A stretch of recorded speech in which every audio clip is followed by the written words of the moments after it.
N'oublie pas de liker et de t'abonner pour soutenir notre chaîne.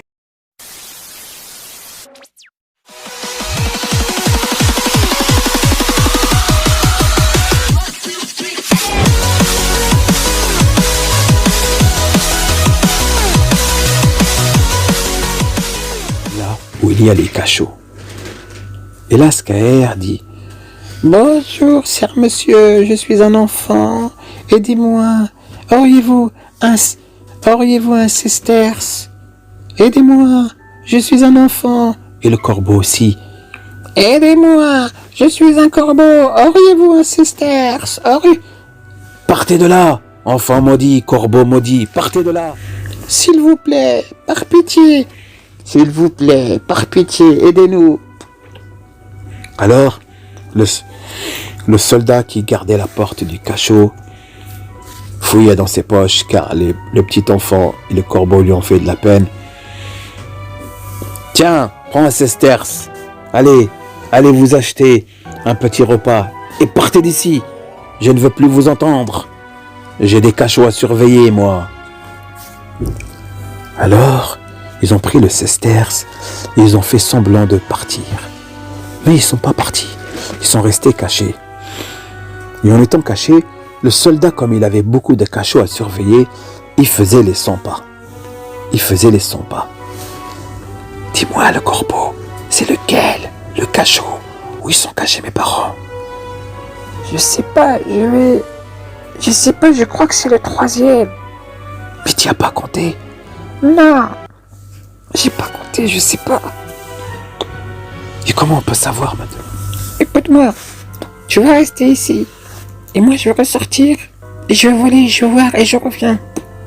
D'accord, mais fais vite, parce qu'il risque de me repérer. Alors le corbeau ressortit rapidement de là où il y avait le soldat qui surveillait les cachots, prit son envol, rentra dans le château, dans la cour du château, et se mit à s'approcher et à regarder. Et là, il compta 1, 2, 3, 4. C'était le 5e cachot. Alors il s'approcha près de la fenêtre où il y avait des barreaux. Et là, il vit que c'était vraiment les parents de Scaer, qu'ils étaient en train de dormir. Alors, il reprit son envol. Il va rejoindre Scaer tout doucement. Et il arrive. Alors, le corbeau, dis-moi, c'était quel cachot? C'est le 5e cachot, Scaer. 5e. D'accord, très bien. Maintenant, comment je peux faire pour prendre la clé? Attends, Scaer, peut-être que lui, il dort. Ça se trouve qu'il dort. Tu te rends compte toute la nuit, il doit surveiller tous ces gens-là. T'as vu l'odeur qu'il fait? Oui, je sais. Mais s'il dort pas? Si, je suis sûr qu'il dort. Quelque chose me dit qu'il va dormir. Et nous allons lui voler la clé. Alors, pendant ce temps-là, au palais, chez le roi. Alors, mon roi, dites-moi, qu'en pensez-vous? Eh bien, très bien. Je te laisse faire. Je veux que... Moi, je n'y crois pas trop à cette histoire. D'accord? Mais je veux que toi, le roi parlant à un de ces sujets, je veux que tu aies te renseigner. Tu les fasses parler, ces 2 étrangers. Et s'il y a une machine à remonter le temps, je vais être le premier à savoir, et je vais être le premier à monter dedans. Bien sûr, messire. Très bien. Je prendrai ma mission à cœur. Et demain matin, j'irai les questionner à la première heure. Alors, nos 2 amis, ils étaient là à attendre que le soldat s'endort. Mais le soldat faisait des 100 pas. Et à un certain moment, le soldat s'est assis. Tu as vu, Scaer? Je t'ai dit, il est assis. Ça veut dire qu'il est fatigué. Ça se trouve, il va dormir. Alors, le soldat était assis et il commençait à rouler une cigarette et à allumer cette cigarette et à fumer cette cigarette. Et une fois qu'il a fini de fumer sa cigarette, là, le soldat pouvait l'entendre dire: Oh, je crois que je vais m'assoupir. Ce travail m'a donné beaucoup de peine. Il n'y a personne à droite, il n'y a personne à gauche. je ne pense pas que le roi va venir, ni d'ailleurs ses sujets. Alors je vais m'assoupir pendant une petite heure. C'est bien mérité, dit le soldat. Alors, Scaër et le corbeau étaient très contents que le soldat s'endorme. Et là, au bout de quelques secondes, on pouvait entendre le soldat ronfler.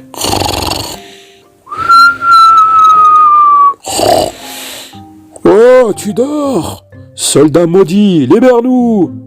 C'étaient les gens du cachot. Mais le soldat dormait toujours, car il entendait tous les soirs ce genre de bruit, et ça ne le dérangeait même plus.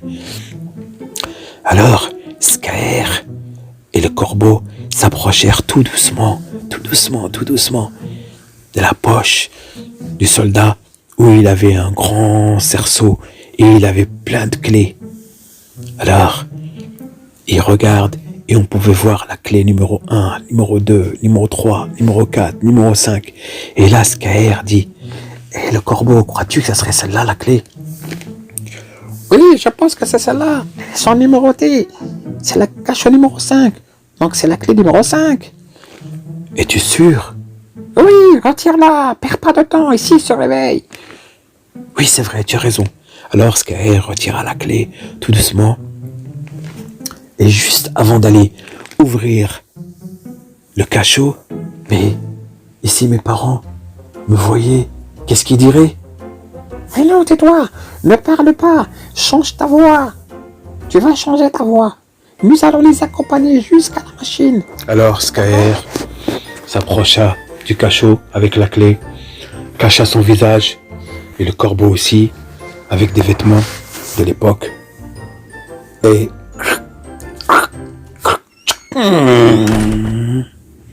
le papa et la maman de Scaër, ils étaient en train de dormir. Réveillez-vous, étranger. Réveillez-vous, oh étranger. Ah, qu'est-ce qui se passe? Qui va là? Qu'est-ce qu'il y a? Qu'est-ce que vous êtes le monstre? Non, calmez-vous. Nous ne sommes pas le monstre. Nous sommes là pour vous libérer. Mais qui êtes-vous? Nous sommes là pour vous libérer. Venez, suivez-nous, étranger. Vite, repartez chez vous. Vous êtes bienvenus dans une machine à remonter le temps, c'est ça? Oui, c'est ça. Comment le saviez-vous? Eh bien, écoutez, suivez-nous. Nous allons vous raconter ça pendant le trajet. Tenez, enfilez ces vêtements. Car Scaër et le corbeau avaient apporté des vêtements pour le papa et la maman. Alors, le papa et la maman de Scaër ont mis les nouveaux vêtements du Moyen-Âge, de l'époque du roi de Versailles, et ils sont sortis. Et là, ils ont suivi Scaër et le corbeau, sans savoir que c'était Scaër et le corbeau. Alors, ils les ont suivis. Dehors, il faisait une nuit noire. Alors, le papa et la maman posèrent la question. « Oh, vous, étrangers, mais comment savez-vous que nous sommes venus dans une machine à remonter le temps ?» Écoutez, cher monsieur et chère madame, nous vous avons vu, car nous habitons pas très loin. Nous avions une maison et nous vous avons vu sortir de cet engin. Alors, nous l'avons pris et nous l'avons caché, bien sûr, car nous avons entendu des rumeurs que vous êtes fait attraper par le roi et que le roi allait vous guillotiner. Et pour vous sauver la vie, nous avons caché cette machine. Nous nous sommes dit peut-être que le roi allait venir vous faire parler et allait venir récupérer cette machine. Oui, c'est vrai. Et ce serait d'ailleurs peut-être, je pense, nous aurait peut-être fait parler et merci beaucoup. Les deux parents ne savaient plus quoi dire, étaient émus. Alors, allez-y. Voilà, vous êtes arrivés devant la machine. Allez-y, repartez. Repartez de votre époque. Ne revenez plus. Et surtout, n'utilisez plus jamais cette machine. Car vous voyez, vous avez failli vous faire guillotiner. Oui, c'est vrai, vous avez raison. Vous avez eu raison, noble étranger. Jamais plus nous ne toucherons à cette machine. Et jamais plus nous ne viendrons dans cette époque. Mais, juste une question. Pourquoi nous montrez-vous par votre visage? Dit la mère de Scaër.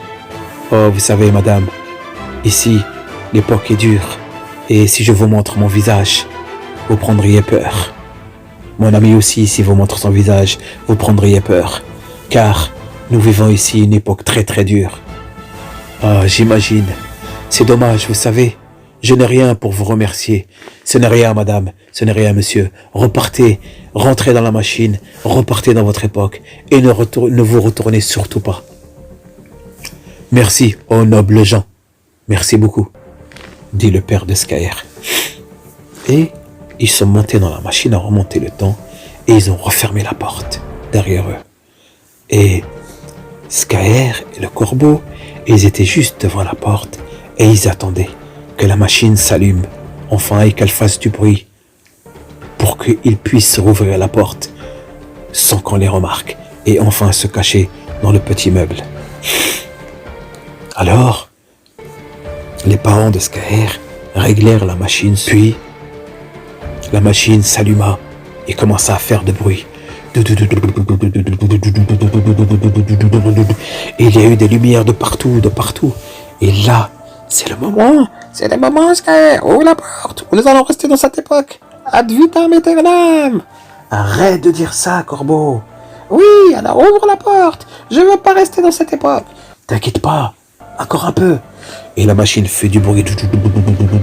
Mais tu vas ouvrir cette porte, mon Dieu. Ou nous allons rester ici ad vitam aeternam. Alors, au dernier moment, Skaer, car il connaissait bien cette machine, au dernier moment, il ouvrit la porte tout doucement. Vite, le corbeau rentre. Le corbeau rentra en 2-4-7. Il se cacha dans le meuble. Et Skaer sauta, prit un plongeon et se cacha dans le meuble. La porte se referma.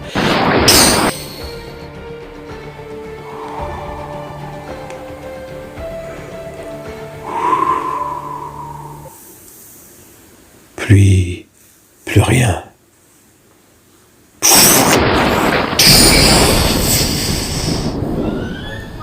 Puis la machine à remonter le temps arriva en 2021, au mois de février.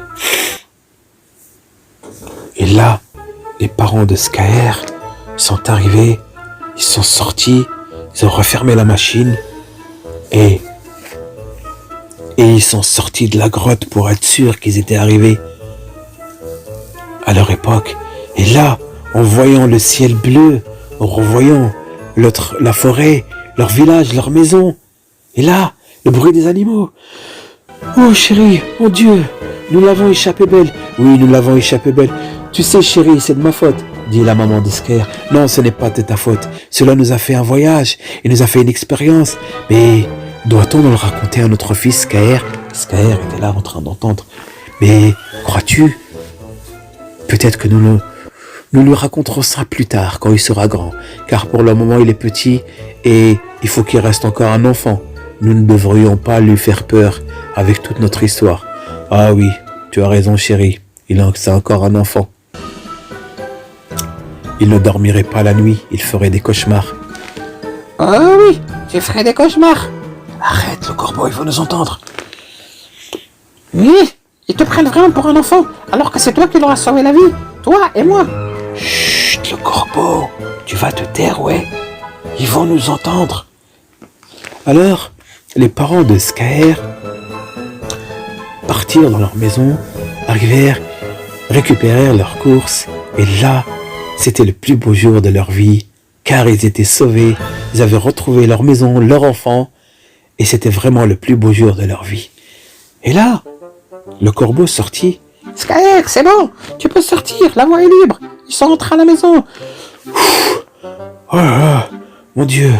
Oh là là, mais Skaer, retire les vêtements, ou sinon, ils vont te reconnaître. Oh mince, toi aussi, tu as les vêtements, donne-les-moi.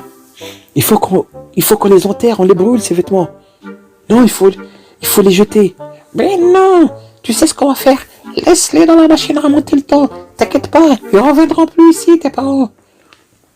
Oui, c'est vrai, tu as raison. Je pense que là, ils ont eu leur leçon de leur vie. Hein, le corbeau? Oui, j'avoue, ils ont eu vraiment la leçon de leur vie. Bon, moi, je vais rentrer me coucher, je suis vraiment fatigué. Moi aussi. Salut le corbeau. À tout à l'heure ou à demain. Salut! Le corbeau prit son envol, rentra chez lui, et Skaer récupéra sa bicyclette et rentra chez lui. Toc toc toc. Salut maman, salut papa. Mais vous étiez où? Je vous ai cherché toute la matinée. Oh, t'inquiète pas, chérie. Tu sais, nous étions au marché, et nous avons rencontré des amis. Ils nous ont invités au café, donc nous avons passé pratiquement toute la journée au café avec eux. Eh ben, j'ai vraiment trop faim. Vous n'avez pas quelque chose à manger pour moi? Va au frigo, nous avons fait des courses. Allez, remplis ton ventre. À tout à l'heure. À tout à l'heure, papa. À tout à l'heure, maman. Et voici l'histoire.